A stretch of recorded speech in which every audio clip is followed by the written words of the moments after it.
What happens when one of Hollywood's most respected actors walks into what he thinks will be a friendly interview, only to find himself under attack from a host who seems determined to tear him down on live television? What you're about to witness is one of the most explosive confrontations ever captured on daytime TV, where Mark Wahlberg's patience finally reached its breaking point during what started as a routine appearance on The View. This isn't just another celebrity interview gone wrong. This is a masterclass in how quickly things can spiral out of control when respect goes out the window. Before we dive into this incredible exchange, make sure you hit that subscribe button and let me know in the comments what you think really triggered this heated moment.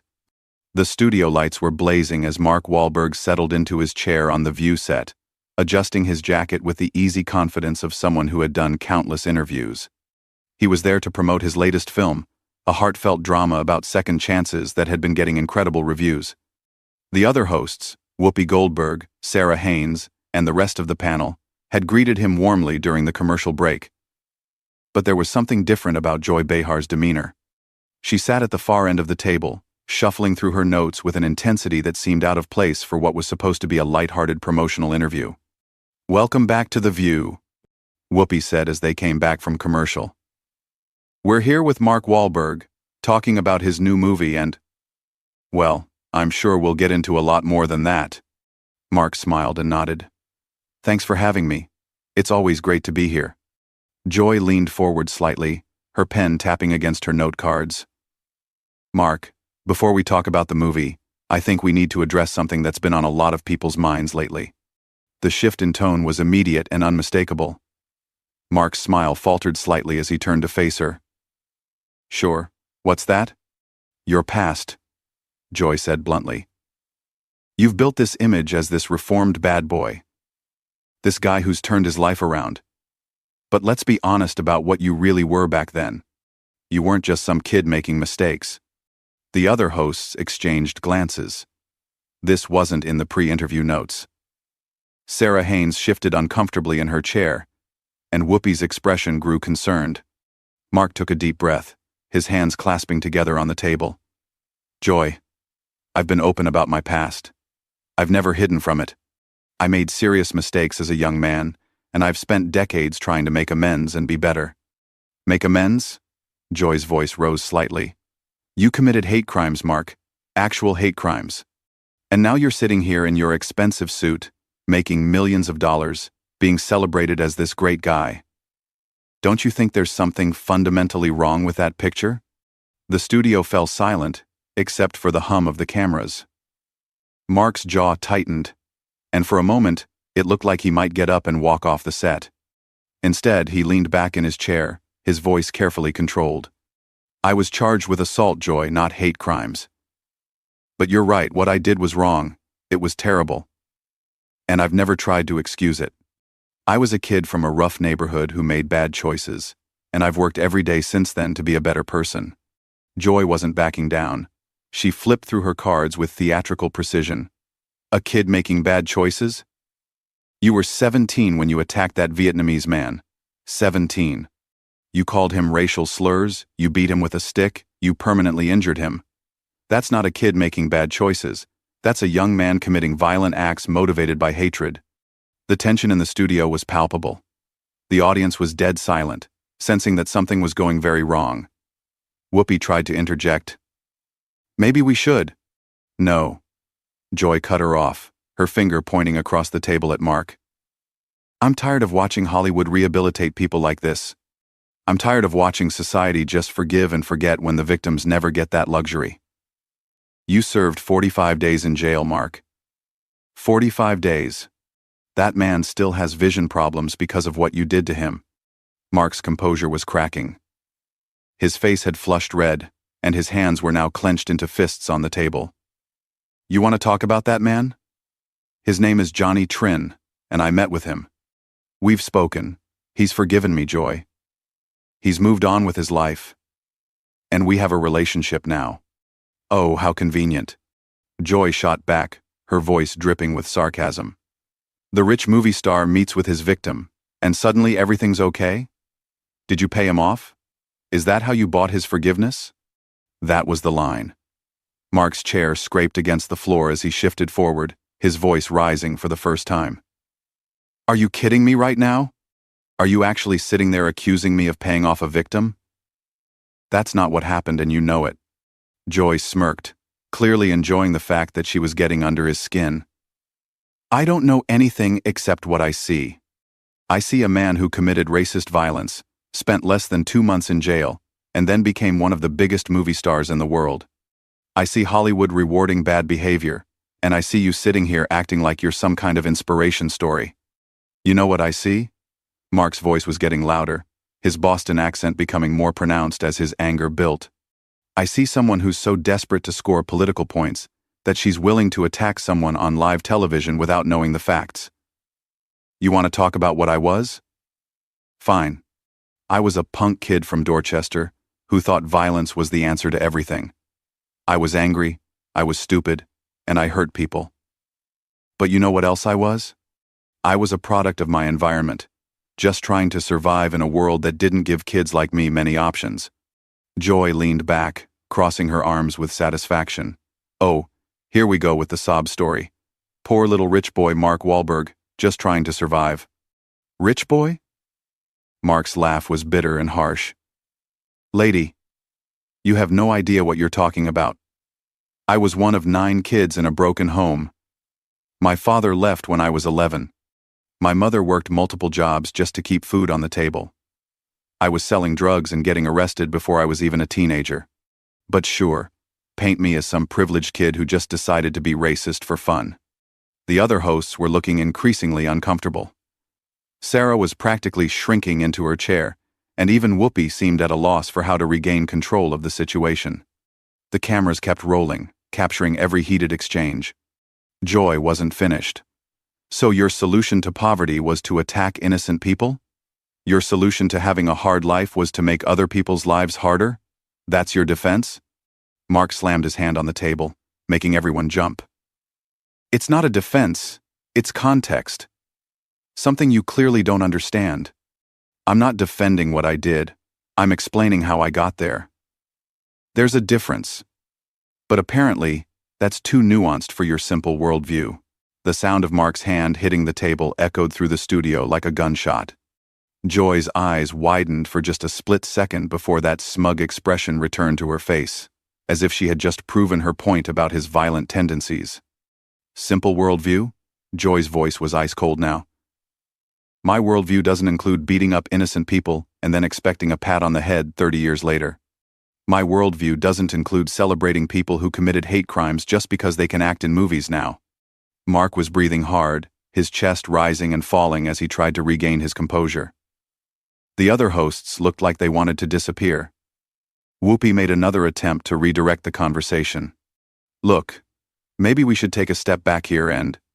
No, Whoopi, Mark interrupted, his voice dangerously quiet. She wants to do this. Let's do this. Joy, you keep using the term hate crimes, but that's not what I was charged with. That's not what I was convicted of. You're throwing around legal terms that don't apply because it makes for better television, doesn't it? Joy shuffled through her notes again, pulling out a specific card. Assault and battery with a dangerous weapon. Criminal intimidation. And according to the police report, you used racial slurs during the attack. If that's not a hate crime, it's certainly hate adjacent. Hate adjacent? Mark laughed, but there was no humor in it. You're making up terms now? Listen. What I did was wrong. Period. But you sitting there trying to prosecute me for something I already paid for, something I've spent my entire adult life trying to make right. That's not justice, Joy. That's revenge. Joy leaned forward, her voice getting more aggressive. Paid for? You served 45 days in county jail. 45 days. Do you know what the average sentence is for assault with a deadly weapon? Do you know how much prison time most people get for what you did? What do you want from me? Mark's voice was rising again. You want me to go back in time and serve more time? You want me to stop making movies? You want me to crawl under a rock and never come out? What exactly would satisfy you, Joy? I want honesty, she shot back. I want you to stop pretending like you're some kind of redemption story. I want you to acknowledge that you got away with something that would have destroyed any regular person's life. Mark stood up abruptly, his chair rolling backward. The other hosts tensed, clearly worried about what might happen next. Security personnel near the edge of the set took a step forward. "You want honesty? Here's your honesty," Mark said, pointing directly at Joy. "You're absolutely right. I did get breaks that other people don't get. You know why? Because I worked my ass off every single day to earn them. Because I didn't just serve my time and forget about it. Because I've spent decades trying to give back to the community I hurt. Because I've hired hundreds of people from my old neighborhood and given them opportunities they never would have had otherwise." Joy wasn't intimidated by him standing. If anything, she seemed energized by it. "Oh, so now you're a saint because you hired some people? That makes up for the violence? That makes up for the trauma you caused?" "I never said I was a saint." Mark's voice boomed through the studio. "I've never claimed to be perfect or even good, but I've tried to be better, and that has to count for something. Or are you saying that people can never change? Are you saying that someone who makes a mistake as a teenager should be punished forever?" "I'm saying that actions have consequences," Joy replied coldly. "And I'm saying that being rich and famous shouldn't protect you from those consequences." Mark started pacing behind his chair, his hands running through his hair. "Protect me, lady? I get reminded of what I did every single day. Every interview, every article, every time someone Googles my name. You think I've forgotten? You think I don't carry this with me everywhere I go?" "Good," Joy said simply. "You should carry it. Your victims carry their scars forever, so why shouldn't you carry the guilt?" That stopped Mark in his tracks. He turned to face her directly, his face flushed with anger. "You know what? You're right about one thing. I should carry it. And I do. But there's a difference between carrying guilt and being destroyed by it. There's a difference between acknowledging your past and letting it define your entire future." Joy crossed her arms, clearly not backing down. "And there's a difference between redemption and just getting lucky. Which one do you think applies to you?" "I think you've already made up your mind about that," Mark said, his voice getting quieter but more intense. "I think you walked into this interview with your agenda already set. You didn't want to hear about my movie. You didn't want to have a conversation about second chances or personal growth. You wanted to ambush me on live television to score points with your audience." Joy's mask finally slipped a little, and her voice got defensive. "I wanted to hold you accountable for something that everyone else seems willing to just sweep under the rug." "Accountable to who?" Mark demanded. "To you? Who made you the judge and jury of my life? Who gave you the right to decide whether I've done enough to earn forgiveness? The public has that right?" Joy shot back.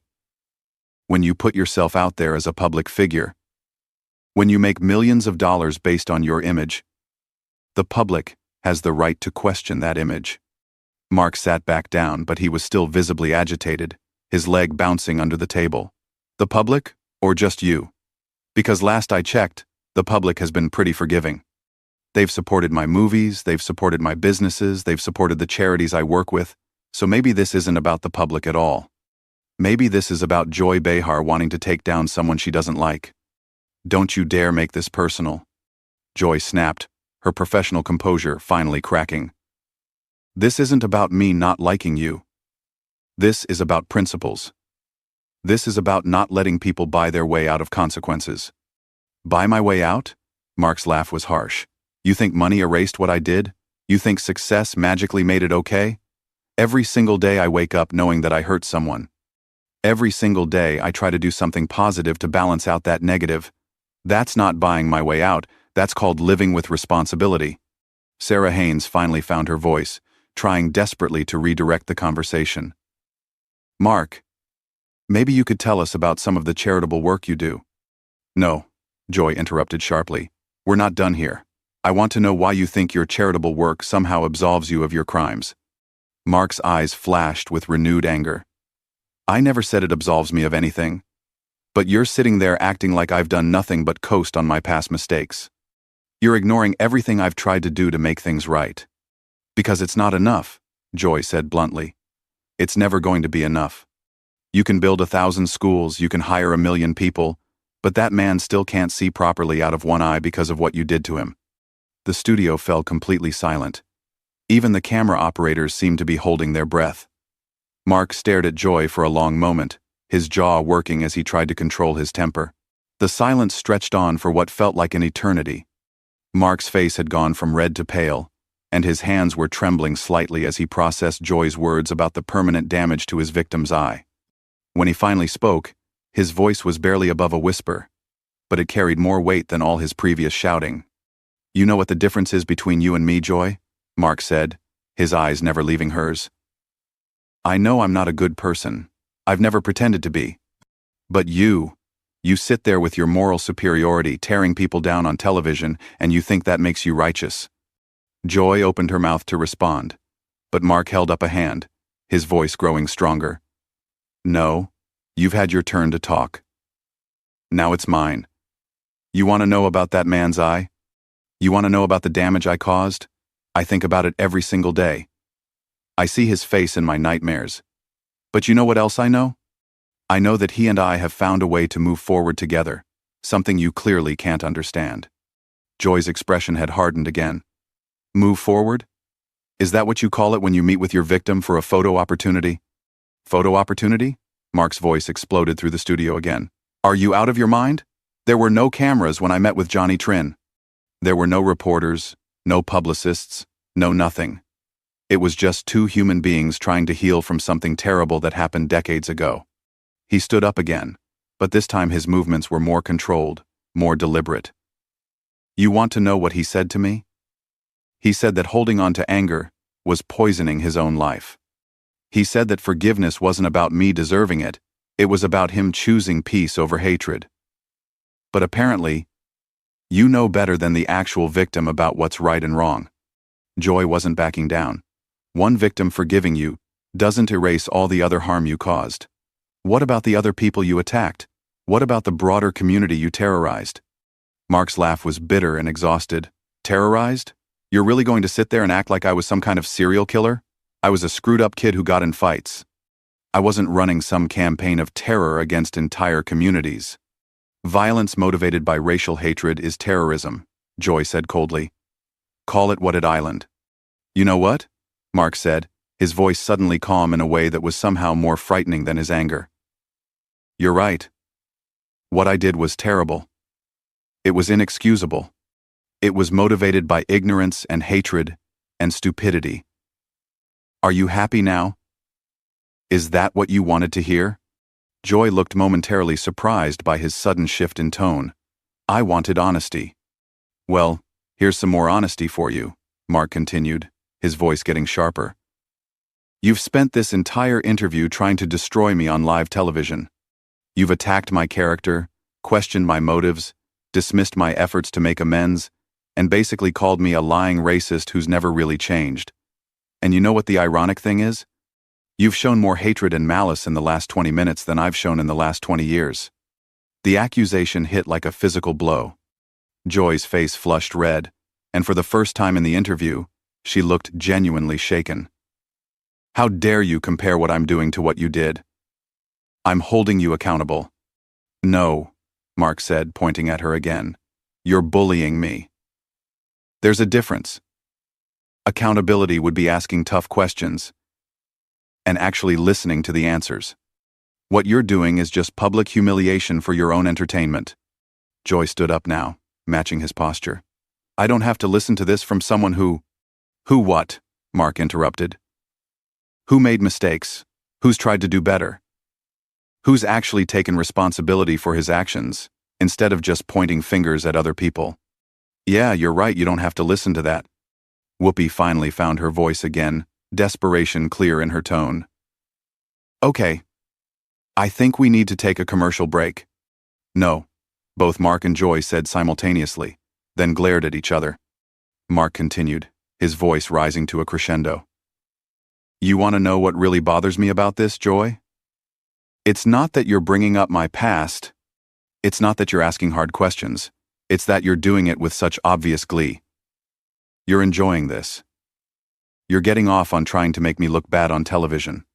Joy's voice was shaking with rage now. "I'm trying to make sure that people understand that actions have consequences, that you can't just—" "Consequences?"